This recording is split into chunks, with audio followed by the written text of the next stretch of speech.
سوال، زمین پر نجاست مثلا پیشاب یا شراب وغیرہ گر جائے تو کس طرح پاک ہوگی؟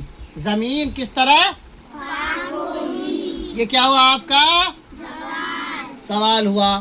اب جواب سنیے، زمین پر جب یہ چیزیں گر جائے گی تو پاک کرنے کا طریقہ یہ ہے کہ زمین جب خشک ہو جائے اور نجاست کا اثر یعنی رنگ، بو، مزہ جاتا رہے تو زمین کیا ہو جائے گی؟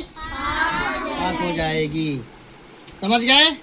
خشک کا مطلب سوکھ جانا۔ خشک کا مطلب کیا ہوتا ہے؟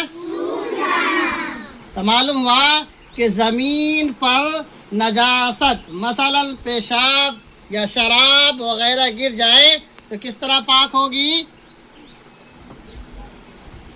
زمین جب سوکھ جائے گی اور اس کا اثر، بو، مزہ اور رنگ ختم ہو جائے گا تو زمین کیا ہو جائے گی؟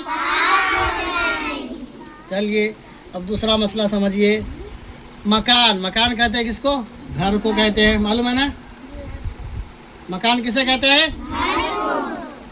مکان یا مسجد وغیرہ میں پکی اینٹوں یا پتھر کے فرش یا دیوار پر نجاست لگ جائے تو کس طرح پاک کی جائے گی؟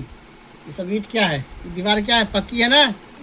تو اس پہ نجاست لگ جائے گی یا فرش پہ نجاست لگ جائے گی، یہ پاک کیسے کریں گے اسی کا ہے۔ سنیے آپ جواب، اینٹ اور پتھر جو عمارت میں لگے ہوئے ہوں خشک ہو جانے یعنی سوکھ جانے اور نجاست کا اثر جاتے رہنے سے کیا ہو جائے گا؟